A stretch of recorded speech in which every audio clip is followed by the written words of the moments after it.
Absorption isotherm हम discuss कर रहे थे।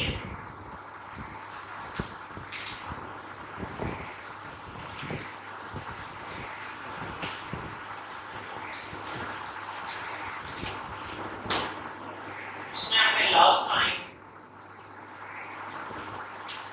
फ्रेंडलिंग एब्जॉर्प्शन आइसोथर्म डिस्कस की थी।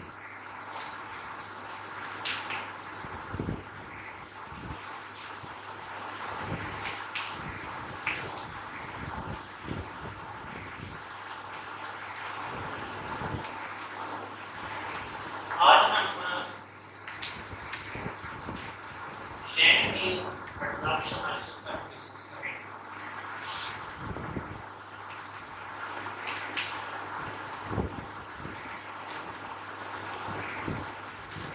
तो लैंड एब्जॉर्प्शन आइसोथर्म हम डिस्कस करेंगे। इसके लिए जो है मैं सपोज करता हूँ कि मेरे पास ये एक कंटेनर है। इस कंटेनर के अंदर यहाँ पर मेरे पास सॉलिड एडजॉर्बेंट है।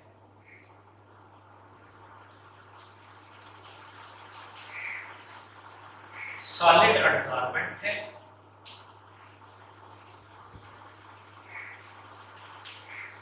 और इस कंटेनर में यहाँ पर मेरे पास एडजॉर्बेट है और वो गैस फेज में है और वो गैस ए है।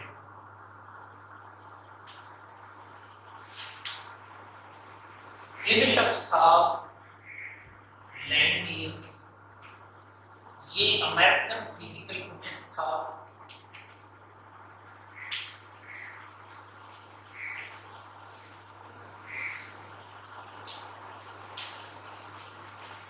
इसने एब्जॉर्प्शन ऑफ गैसेस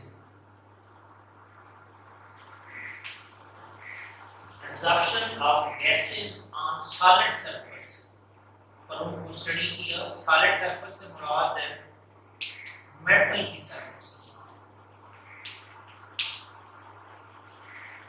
और अपनी ऑब्जर्वेशन को एक मैथमेटिकल फॉर्मूलेशन में पेश किया।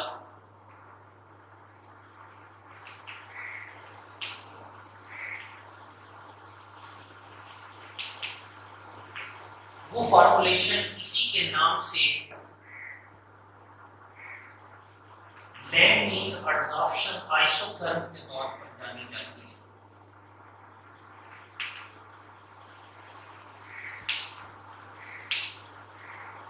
इसकी absorption of gases on solid surface की स्टडी पर इसके कंट्रीब्यूशन को एक्नॉलेज करते हुए गालबन 1932 में इसे केमिस्ट्री में नोबेल प्राइज दिया।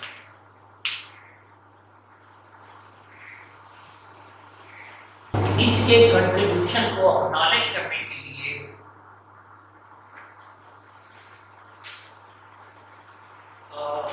ACS अमेरिकन केमिकल सोसाइटी ने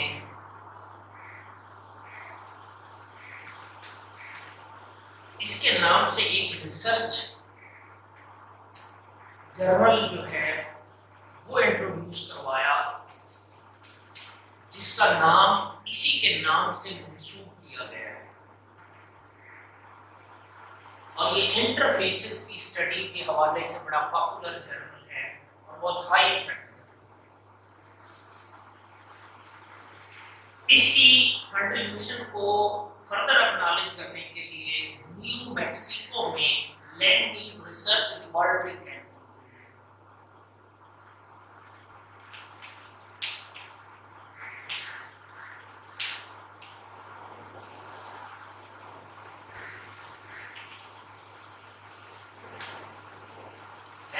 research laboratory on atmospheric sensing। इस नाम से रिसर्च लैब है यूएस के अंदर और ये भी इस शख्स का जो कंट्रीब्यूशन है उसकी वजह से इसके नाम से मंसूब की गई है। अमेरिकन केमिकल सोसाइटी ने अपना एक जर्नल इसी के नाम से मंसूब किया और इसके शानदार कंट्रीब्यूशन पर इसे 1932 में केमिस्ट्री में नोबेल प्राइज मिला। इसकी ऑब्जर्वेशन क्या थी और इसने कौन सा mathematical model in the form of Langley reduction isotherm पेश किया, वो आज हम डिस्कस करेंगे। तो लैंगली रिडक्शन आइसोथर्म कुछ पोस्टुलेट की बेस पर डिजाइन की गई। वो इसके पोस्टुलेट क्या थे वो पहले मैं डिस्क्राइब करता हूं और फिर हम लैंगली रिडक्शन आइसोथर्म की तरफ आएंगे। इस शख्स का कहना था कि ये जो एडजॉर्बेंट है ये कुछ साइड्स रखता है,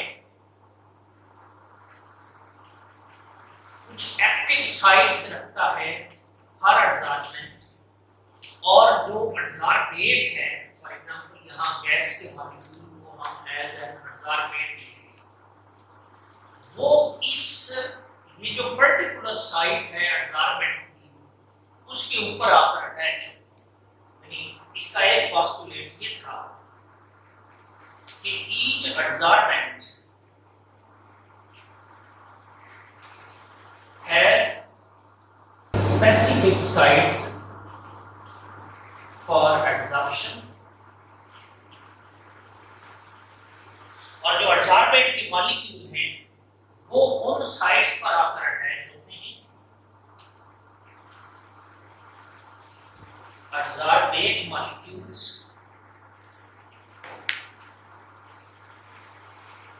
are attached on sides, और उसका कहना था कि ये जो साइड्स हैं ये एक जैसी होती हैं। All sides are equal lengths,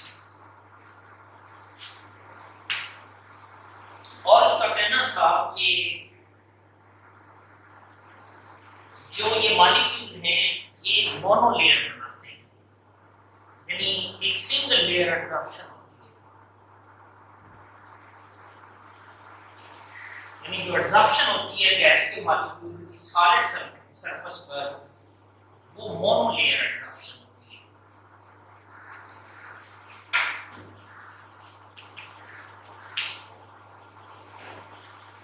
उसका कहना था कि फॉर एग्जांपल ये एडजॉर्बेंट है और इसकी जो साइड्स हैं अगर आप काउंट करें तो ये 1 2 3 4 5, इसमें से आप देखें कि ये 2 जो है वो ऑक्युपाइड है और ये जो 3 हैं ये वेकेंट है।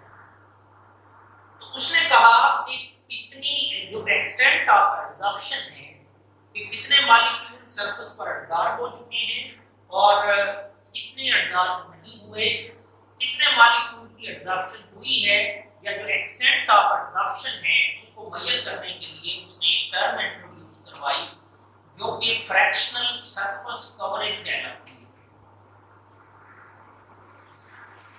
फ्रैक्शनल सरफेस कवरेज वो क्या है, इसको उसने थीटा का नाम दिया, यानी एक और वेरिएबल उसने इंट्रोड्यूस करवाया। वो वेरिएबल इनफैक्ट मेजर करता था किस चीज को, extent of adsorption. Extent of adsorption यानी उसका एक और पोस्टुलेट ये था कि extent of adsorption can be measured और can be expressed in term of fractional surface coverage. अब वो फ्रैक्शनल सरफेस कवरेज जिसको उसने थीटा से रिप्रेजेंट किया वो क्या थी, उसकी मैं डेफिनेशन आपको यानी थीटा की डेफिनेशन उसने ये की कि थीटा और fractional surface coverage is equal to number of sides of adsorbent. Adsorbent की वो साइड्स कौन सी जो ऑक्युपाई हो चुकी है, number of sides of adsorbent occupied divided by total number of sides of adsorbent। यानी थीटा को उसने यूं डिफाइन किया कि theta is equal to number of sites occupied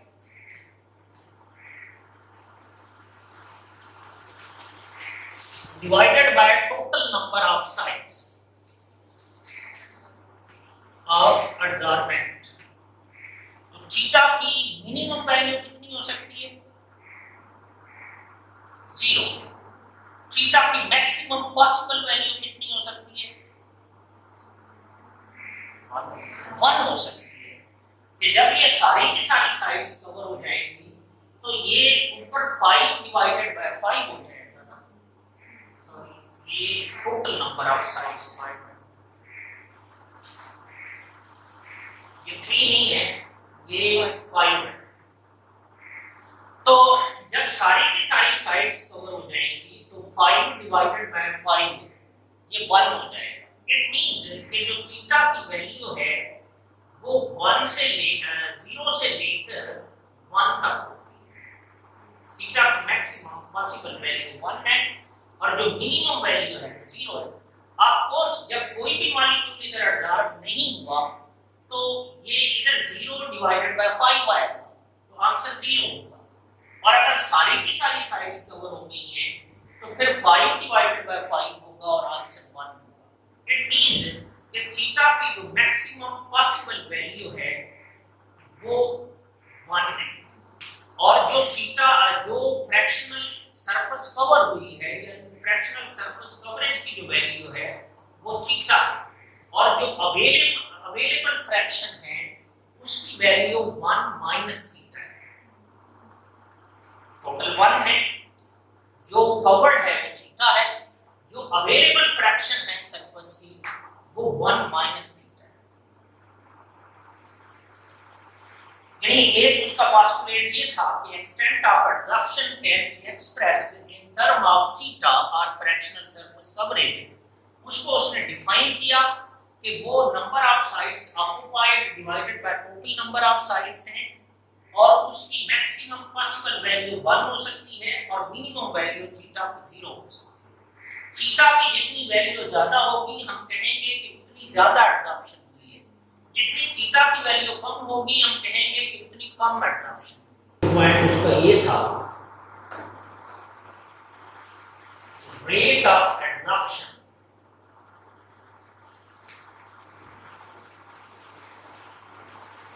decreases with increase of absorption। मैं इसको एक्सप्लेन जैसे जैसे ये सरफेस कम होती जाएगी, अवेलेबल सरफेस कम होती जाएगी, तो ये मॉलिक्यूल की इस पर एब्जॉर्ब होने का जो रेट है वो कम होता चला जाएगा। दूसरी बात कि जैसे जैसे एब्जॉर्प्शन बढ़ती जाएगी इधर गैस का प्रेशर कम होता जाएगा। अगर प्रेशर कम होगा तो भी रेट ऑफ एब्जॉर्प्शन कम होगा। यानी rate of absorption initially maximum होगा और फिर वो डिक्रीज करेगा। Initially rate of absorption will B maximum और फिर ये डिक्रीज करता चला जाएगा। उसका कहना था कि एक स्टेज ऐसी आएगी कि यानी रेट ऑफ एब्जॉर्प्शन तो कम होता चला जाएगा लेकिन रेट ऑफ डिसॉर्प्शन बढ़ता चला जाएगा। इसको हमने डिसॉर्प्शन का नाम दिया था। इस प्रोसेस को गैस के मॉलिक्यूल का सरफेस को छोड़ना डिसॉर्प्शन है, गैस के मॉलिक्यूल का सरफेस पर अटैच होना एब्जॉर्प्शन है। क्योंकि जैसे जैसे टाइम गुजरेगा सरफेस कवर होती जाएगी, रेट ऑफ एब्जॉर्प्शन कम होता चला जाएगा जबकि रेट ऑफ डिसॉर्प्शन बढ़ता चला जाएगा। उसका कहना था कि इनिशियली रेट ऑफ डिसॉर्प्शन कम होगा और फिर बढ़ता चला जाएगा, यानी rate of desorption increases with increase of theta, यानी एब्जॉर्प्शन के बढ़ने से रेट ऑफ डिसॉर्प्शन बढ़ेगा। यानी जितनी सरफेस ज्यादा कवर हो चुकी होगी उतने ज्यादा मॉलिक्यूल सरफेस को छोड़ेंगे, यानी उनके छोड़ने के चांसेस उतने ज्यादा होंगे। उसने कहा कि एक स्टेज ऐसी आएगी जब rate of adsorption rate of desorption के इक्वल हो जाएगा। रेट ऑफ एडजॉर्प्शन becomes equal to rate of desorption। वो स्टेज उसने कहा कि डायनामिक इक्विलिब्रियम कहलाएगी। क्या कहलाएगी? Dynamic equilibrium. At the stage of dynamic equilibrium, rate of adsorption उसको मैं RADS का नाम दे रहा हूँ। ये रेट ऑफ डिसॉर्प्शन जिसको RDES का नाम दे रहा हूँ। जब इसके इक्वल हो जाएगा तो इस स्टेज को हम डायनामिक इक्विलिब्रियम कहेंगे। और ये कि उसका एक और पॉसिबिलिटी ये था कि जो रेट ऑफ एडजॉर्प्शन वो दो चीजों पर डिपेंड करेगा। नंबर 1, गैस के प्रेशर पर डिपेंड करेगा। गैस को मैंने ए का नाम दिया, ए के प्रेशर पर डिपेंड करेगा। नंबर 2, रेट ऑफ एडजॉर्प्शन जो है वो अवेलेबल जो वेकेंट फ्रैक्शन है उस पर डिपेंड करेगा। जितनी ये वाली साइट्स ज्यादा अवेलेबल होगी उतना रेट ऑफ एडजॉर्प्शन ज्यादा होगा। इन अदर वर्ड वो 1 माइनस थीटा पर डिपेंड करेगा। रेट ऑफ एडजॉर्प्शन जो vacant fraction of the surface है, वेकेंट फ्रैक्शन ऑफ सरफेस, उसको मैंने किससे रिप्रेजेंट किया है? 1 माइनस थीटा। इसका एक और पॉसिबिलिटी ये था कि जो रेट ऑफ डिसॉर्प्शन किस पर डिपेंड करेगा? आप क्या कहते हैं? जितनी ज्यादा वो कवर होगी, एग्जैक्टली जितना थीटा ज्यादा होगा उतने इट मींस के ज्यादा मॉलिक्यूल इधर अटैच हो चुके हैं, और जितने ज्यादा मॉलिक्यूल अटैच होंगे उतने उनकी सरफेस को छोड़ने के चांसेस भी ज्यादा होंगे। यानी जो रेट ऑफ डिसॉर्प्शन है वो डिपेंड करेगा थीटा पर। जो रेट ऑफ डिसॉर्प्शन है वो थीटा पर डिपेंड करेगा। ये पोस्टुलेट थे। इन पोस्टुलेट की रोशनी में उसने एक मैथमेटिकल फॉर्मूलेशन पेश की जो कि लैंड-मीर एडजॉर्प्शन आइसोथर्म कहलाती है। वो क्या है? हम दरअसल उसमें दिलचस्पी रखते हैं। पोस्टुलेट आपने देखे। इन पोस्टुलेट के मुताबिक जो रेट ऑफ एडजॉर्प्शन है RADS is directly proportional to pressure of gas A। मैंने कहा कि ये जो एडजॉर्बेंट है वो गैस A है। जितना इसका इधर प्रेशर ज्यादा होगा उतना रेट ऑफ एडजॉर्प्शन भी ज्यादा होगा। दूसरे जो रेट ऑफ एडजॉर्प्शन है वो डिपेंड करेगा 1 माइनस थीटा पर, यानी is directly proportional to 1 minus theta. मैंने आपको कहा कि इनिशियली रेट ऑफ एडजॉर्प्शन ज्यादा है, लेकिन जैसे जैसे सरफेस ऑक्यूपाई होती जाएगी रेट ऑफ एडजॉर्प्शन कम होता चला जाएगा। और जो रेट ऑफ एडजॉर्प्शन है वो डिपेंड करेगा कि वेकेंट सरफेस की जो वेकेंट फ्रैक्शन है वो कितनी। दोनों को अगर हम कंबाइन करें तो rate of adsorption will be directly proportional to PA, pressure of gas A जो कि एडजॉर्बेंट है, इनटू 1 माइनस थीटा। इसको हम यूं लिख सकते हैं, rate of adsorption will be equal to a constant, rate constant for adsorption, pressure of gas A into 1 minus theta। आप ये बात जानते हैं कि ये जो रेट कांस्टेंट होता है ना, ये टेम्परेचर का फंक्शन होता है। अकॉर्डिंग टू आर्हीनियस इक्वेशन ये इधर प्री एक्सपोनेंशियल फैक्टर सपोज मैं उसको v1 का नाम दे देता हूं e raise to power minus ea over rt, आप इसको ये कहते हैं, लेकिन मैंने चूंकि एब्जॉर्प्शन और डिसॉर्प्शन के लिए इसको डिफरेंशिएट करना है तो मैंने इसको कोई कांस्टेंट v1 का नाम दे दिया। और ये जो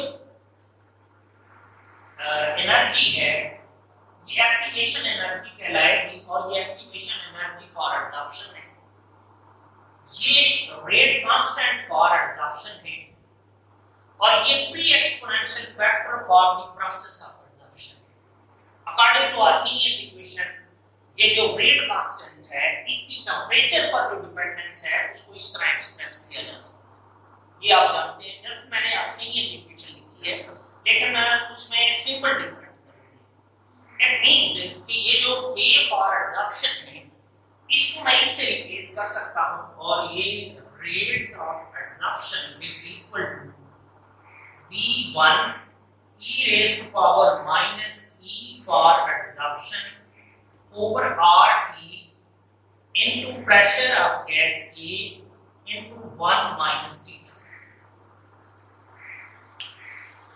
ये रेट ऑफ एब्जॉर्प्शन का एक्सप्रेशन है।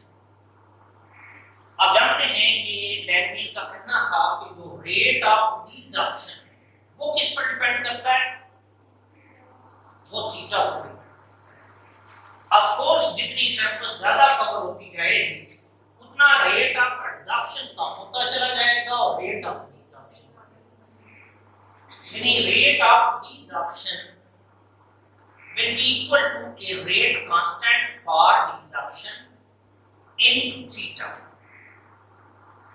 यानी rate of desorption will be equal to, इसको मैं v2 का नाम दे दूं e raised to power minus e for desorption over rt into theta।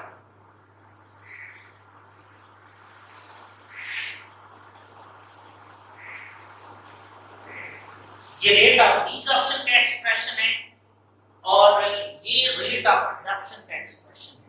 लैंगमिल का एक और पोस्टुलेट था कि at the stage of equilibrium rate of absorption becomes equal to rate of desorption। कब? at the stage of equilibrium।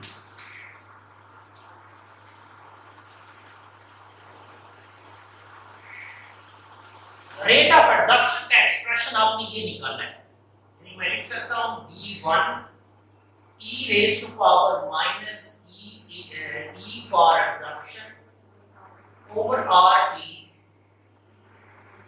into pa into 1 minus theta is equal to rate of desorption का है v2 e raised to power minus e for desorption over RT into theta। Values मैंने put की है rate of absorption और desorption की, जो आपने यहां और यहां निकाली। इसको आप जरा सिंपलीफाई कर लें।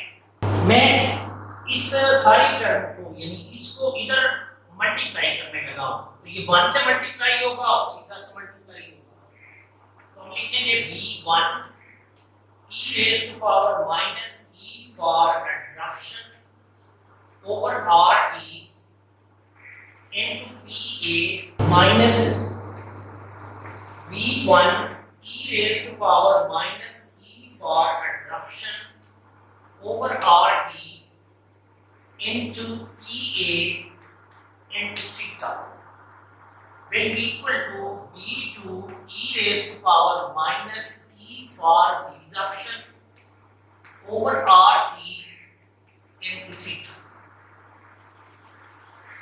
हम दरअसल थीटा को as a function of pressure develop करना चाहते हैं, क्योंकि एब्जॉर्प्शन आइसोथर्म की डेफिनेशन ये है कि ये एक्सटेंट ऑफ एब्जॉर्प्शन और प्रेशर के दरमियान रिलेशन का नाम है।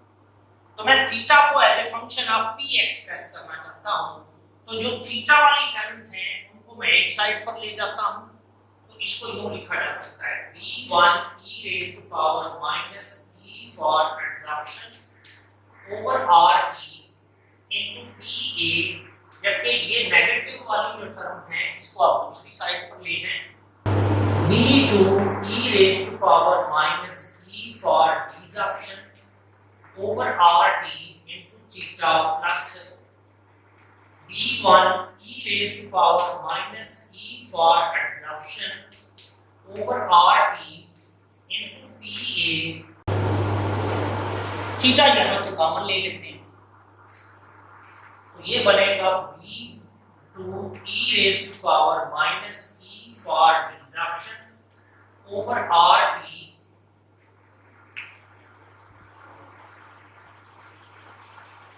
plus b1 e raised to power minus e for adsorption over rt into pa, theta मैंने कॉमन लिया है and it will be equal to b1 e raised to power minus e for adsorption over rt into pa। मैंने कहा मैं theta निकालना चाहता हूं तो थीटा के साथ ये जो टर्म मल्टीप्लाई हो रही है इसको दूसरी साइड को ले जाएंगे तो डिवाइड हो जाएगा then theta will be equal to b1 e raised to power minus e for adsorption over rt divided by b2 e raised to power minus e for desorption over rt plus b1 e raised to power minus e for adsorption over rt into pa।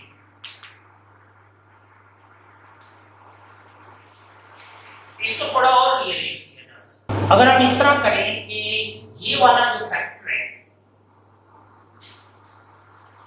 इस factor पर सारे denominator को भी divide कर दें और इसको भी डिवाइड कर दें तो फिर ये एक्सप्रेशन क्या बनेगा ये मैं लिखता हूं then theta will be equal to, इस पर मैं इस फैक्टर को डिवाइड कर रहा हूं तो ये बनेगा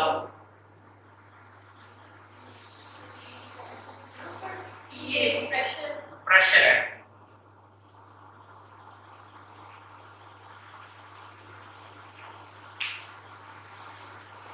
इस पर मैं इस सारे फैक्टर को भी डिवाइड करूंगा और इस ऊपर वाले को भी डिवाइड करूंगा तो ये b1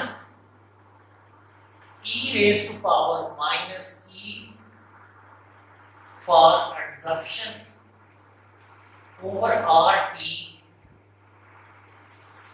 divided by b2 e raised to power minus e for desorption over rt into pa divided by, इधर मैं 1 लिख दूं क्योंकि इसी फैक्टर पर हम डिवाइड कर रहे हैं और इधर हम लिखेंगे b1 over b2 e raised to power minus e for adsorption over rt e raised to power e for desorption over rt into p। ठीक लिखा है इसको मजीद रीअरेंज करें then theta will be equal to b1 over b2 e raised to power minus e for adsorption over rt into e raised to power e for desorption over rt into pa divided by 1 plus b1 over b2 into e raised to power e for adsorption over rt into e raised to power E for desorption over RT into PA। यही रहेगा ना। बस मैंने यूं किया है कि ये जो डिनोमिनेटर में ये वाली वैल्यू थी इसको यहां से ऊपर ले गया हूं तो इसके एक्सपोनेंट का साइन बदल जाएगा। अगर बेस एक जैसे हो तो मल्टीप्लाई करते वक्त एक्सपोनेंट ऐड हो जाता है तो फिर ये थीटा यूं लिखा जाएगा, theta will be equal to b1 over b2 e raised to power minus e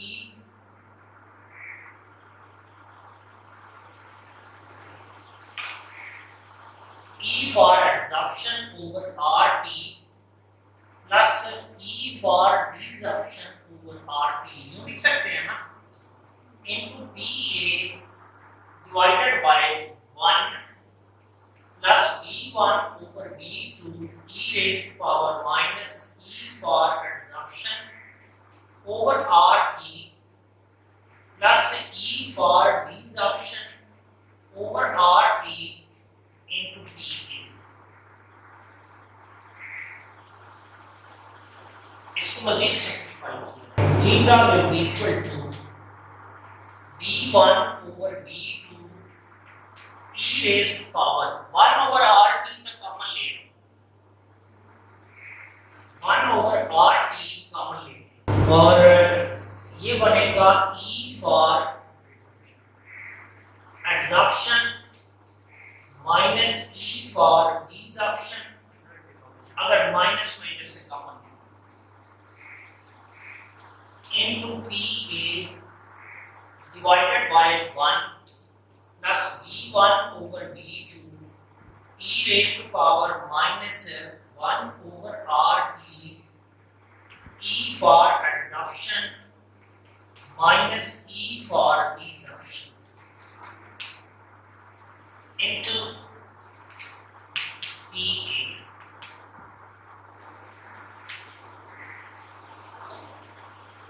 process असल में ये हो रहा है कि ये जो गैस के मॉलिक्यूल हैं ये इधर सरफेस पर आकर एब्जॉर्ब हो रहे हैं। अगर मैं इसको एनर्जी प्रोफाइल की शक्ल में एक्सप्रेस करूं तो मैं यूं कहूंगा कि इस साइड पर मैं एनर्जी ले रहा हूं, इस साइड पर मैं प्रोसेस कोऑर्डिनेट ले रहा हूं, प्रोसेस कोऑर्डिनेट्स। तो ये जो एनर्जी प्रोफाइल बनेगी ना ये कुछ इस तरह होगी।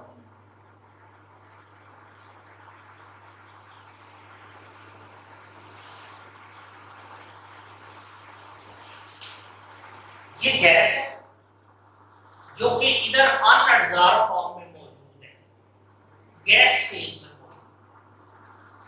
लेकिन ये मॉलिक्यूल जब इस सरफेस पर आते हैं तो ये सरफेस पर आकर एब्जॉर्ब हो रहे हैं, यानी ये जो A है ये इनफैक्ट A गैस से A एब्जॉर्ब फॉर्म में जा रहा है, ये अनएब्जॉर्ब फॉर्म में है इधर, लेकिन जब सरफेस पर अटैच हुई तो ये एब्जॉर्ब फॉर्म में हो गई। यानी इधर मेरी मुराद है A इन गैस फेज और प्रोसेस के एंड पे ये जो A है ये एब्जॉर्ब फॉर्म में,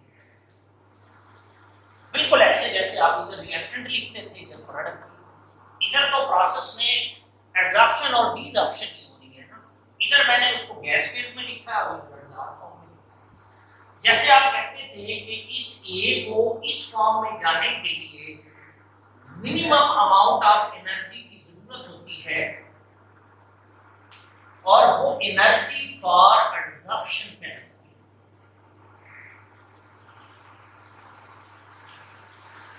जबकि एब्जॉर्ब गैस को वापस एब्जॉर्ब मॉलिक्यूल को दोबारा गैस फेज में जाने के लिए भी एनर्जी ऑफ एक्टिवेशन की जरूरत होगी और उसकी वैल्यू ये होगी, ये एक्टिवेशन एनर्जी फॉर डिसॉर्प्शन कहलाएगी, ये एक्टिवेशन एनर्जी फॉर एब्जॉर्प्शन कहलाएगी, ये एक्टिवेशन एनर्जी फॉर डिसॉर्प्शन। बिल्कुल ऐसे जैसे आप एंथैल्पी ऑफ रिएक्शन कहते हैं, वैसे ही इधर यहां से यहां तक ये जो वैल्यू हो, ये डेल्टा H फॉर एब्जॉर्प्शन, और इस केस में ये नेगेटिव होगी, यानी इस केस में जो प्रोसेस है वो एक्सोथर्मिक होगा, एब्जॉर्प्शन का प्रोसेस, और ये एंथैल्पी ऑफ एब्जॉर्प्शन कह रहे हैं। आप पिक्टोरियल डायग्राम पर गौर करें तो इसकी डेफिनेशन यहीं से निकाली जा सकती है कि ये जो एंथैल्पी ऑफ एब्जॉर्प्शन है, ये दरअसल activation energy for absorption minus activation energy for desorption.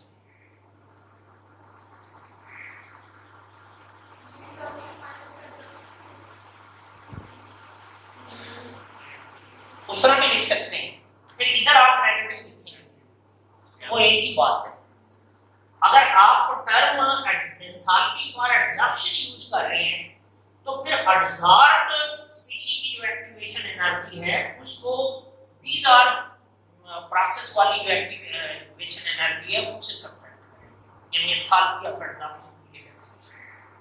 इसका मतलब ये हुआ कि ये जो E फॉर एब्जॉर्प्शन है माइनस E फॉर डिसॉर्प्शन है, इसको इधर मैं डेल्टा H से रिप्लेस कर सकता हूं, तो फिर ये वाला एक्सप्रेशन जो बनेगा, then theta will be equal to B1 over B2 e raised to power minus enthalpy for adsorption over RT into PA divided by 1 plus B1 over B2 e raised to power minus delta H for adsorption over RT into PA।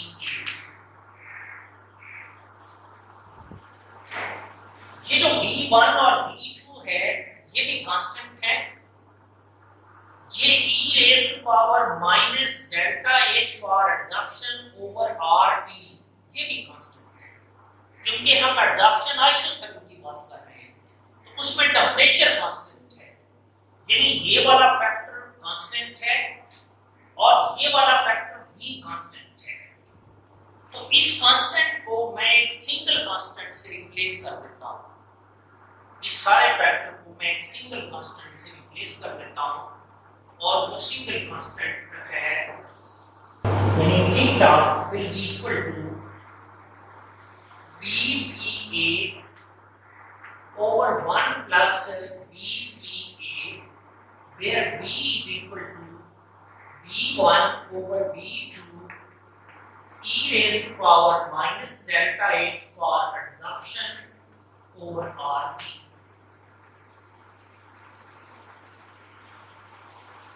इस mathematical relation को आप जरा गौर से देखिए, मैंने simply ये जो factor है इसको एक सिंगल कांस्टेंट से रिप्लेस कर दिया है, उसको मैंने b का नाम दिया। ये और ये सेम है, इधर भी b आएगा और इधर भी b आएगा। इस मैथमेटिकल एक्सप्रेशन को आप देखिए, इसमें दो चीजें वेरिएबल है, एक ये थीटा वेरिएबल है और एक ये प्रेशर वेरिएबल। हमने एब्जॉर्प्शन आइसोथर्म को डिफाइन किया था कि absorption isotherm is a mathematical relation between extent of absorption and pressure of gas, और ये जो थीटा है उसको आपने एक्सप्रेस कर दिया है as a function of pressure of gas के। अब जरा सोच कर बताएं कि थीटा की प्रेशर पर डिपेंडेंस क्या है।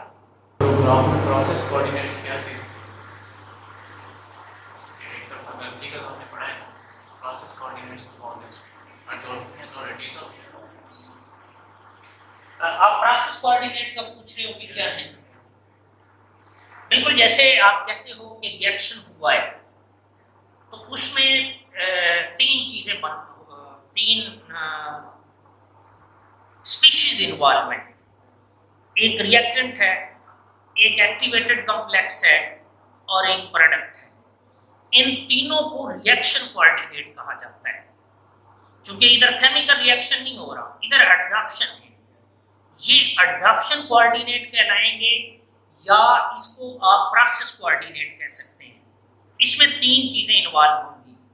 एक वो गैस जो एडजॉर्बेट गैस फेज में है, फिर वो एक्टिवेटेड फॉर्म में गया है और उसके नतीजे में जो फाइनल एडजॉर्प्शन हुई है। प्रोसेस कोऑर्डिनेट का मैंने आपको बताया कि A in gas phase, A in activated form और ए इन एडजॉर्ब फेज। ये जो तीनों चीजें हैं ना, ये प्रोसेस या एडजॉर्प्शन कोऑर्डिनेट कहलाएंगे। क्योंकि उसमें आप देख रहे हैं ना कि पहली स्टेज पे आपके पास गैस फेज में है, फिर एक्टिवेटेड कॉम्प्लेक्स बना है, फिर along x axis process coordinate है, अलोंग वाई एक्सिस जो है वो एनर्जी। मैंने कहा कि थीटा जो है वो प्रेशर का फंक्शन है और थीटा की प्रेशर पर क्या डिपेंडेंस है उसको इस रिलेशन से समझा जा सकता है। इसको समझने के लिए आप इन दो स्पेशल केसेस पे नजर डालें। अगर प्रेशर लो,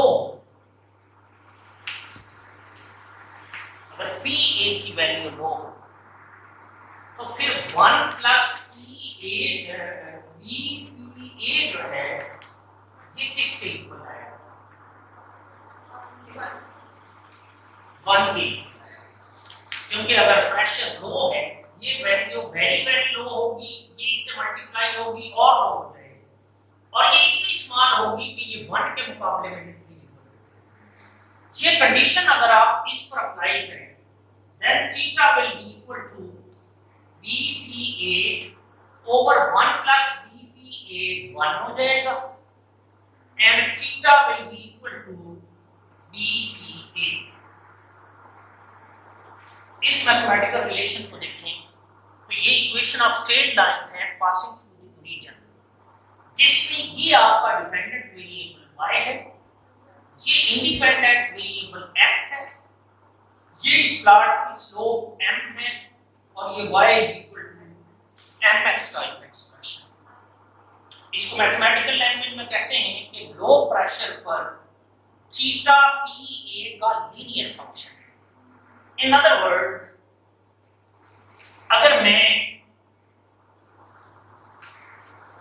जब भी हम ग्राफ बनाएंगे डिपेंडेंट वेरिएबल को अलोंग y एक्सिस लेंगे, थीटा डिपेंड कर रहा है प्रेशर पर, इधर हम थीटा ले रहे हैं और इधर हम pressure of gas A।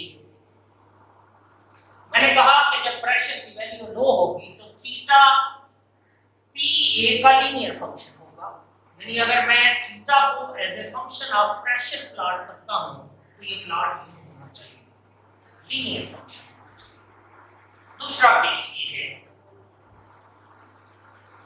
when PA is high, then 1 plus BPA will be equal to what?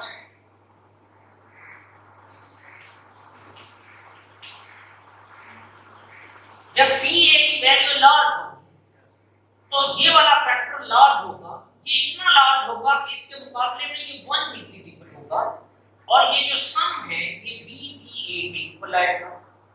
ये कंडीशन आप यहां पर अप्लाई करें, then theta will be equal to BPA divided by BPA, तो theta will be equal to 1।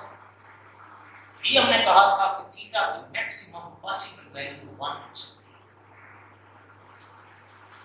इसका ये मतलब है कि प्रेशर की लार्ज वैल्यू पर थीटा प्रेशर का फंक्शन नहीं है, theta is independent of PA, क्योंकि इधर तो P कहीं भी मौजूद नहीं है। इसका मतलब ये हुआ कि ये जो ग्राफ है ये लो प्रेशर रीजन में तो लीनियर होगा और हाई प्रेशर रीजन में ये P एक्सिस के पैरेलल हो जाएगा।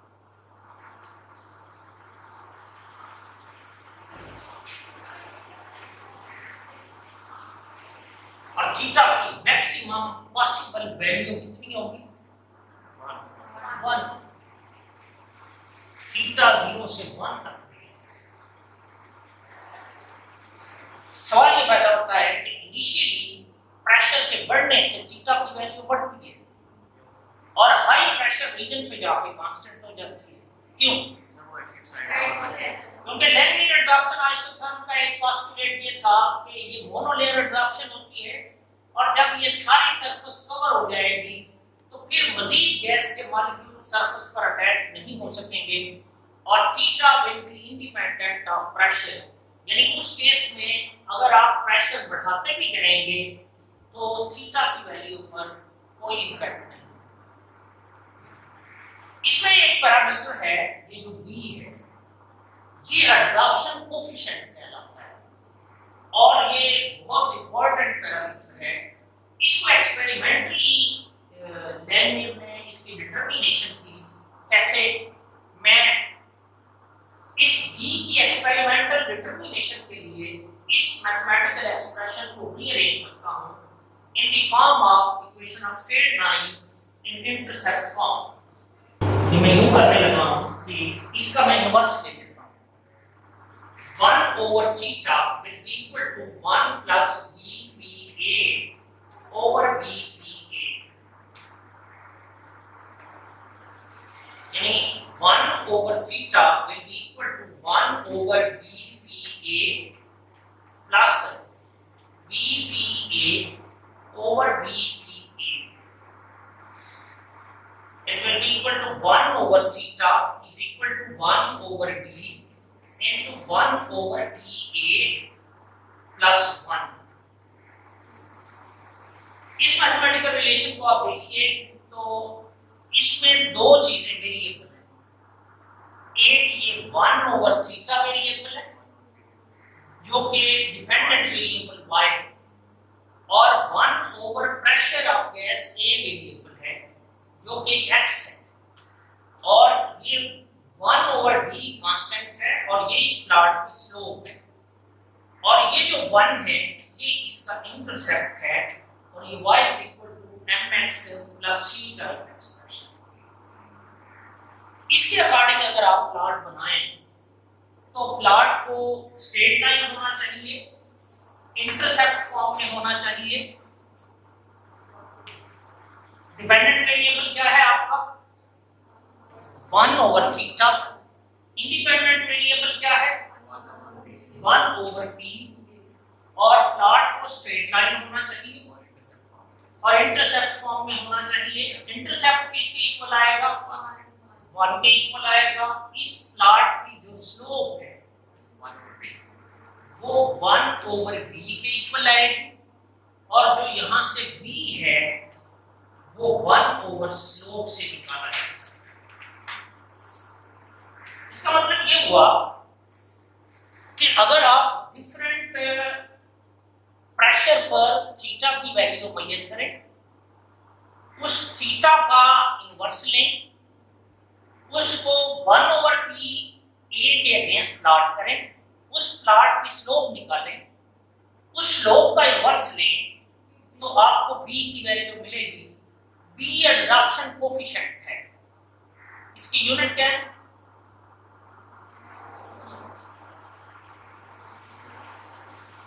इसकी यूनिट इस एक्सप्रेशन से निकाले जा सकते हैं। इस एक्सप्रेशन से b निकाल लें, इसको रीअरेंज करें और यहां से b निकाल लें। मैं इसको रीअरेंज करने लगा हूं। Theta 1 plus bpa is equal to bpa। इसको यूं लिखा जा सकता है, theta plus bpa into theta is equal to bpa। मैं b निकालना चाहता हूं, b वाली टर्म को इस साइड पर ले जाएं। Theta will be equal to bpa minus bpa into theta. इसमें से आप bpa कॉमन ले, then 1 minus theta into bpa। क्या निकालना चाहते थे? सर बी निकाल बी निकालना चाहते थे। बी को इधर रखने दें, theta over 1 minus theta into PA. So what will be the units of B?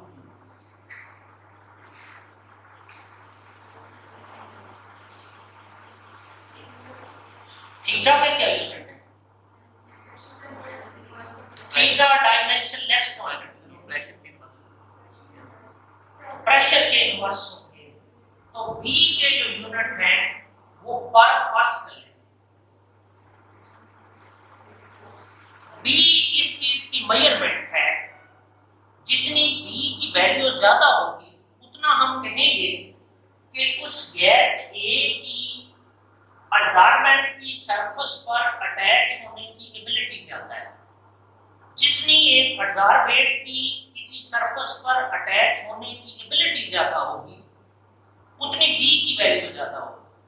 In other word, जितनी बी की वैल्यू ज्यादा होगी हम कहेंगे कि वो अब्जॉर्बेंट की उस पर्टिकुलर अब्जॉर्बेंट पर अटैच होने की एबिलिटी ज्यादा है। यानी बी जो है वो दरअसल मेजरमेंट है एक अब्जॉर्बेंट की दूसरी यानी अब्जॉर्बेंट की सरफेस पर अटैच होने की ability can be measure in term of absorption coefficient called B. तो ये लैमिनार एब्जॉर्प्शन आइसोटोप थी। इसमें से अगर आप कुछ पूछना चाहते हैं तो आप पूछ सकते हैं।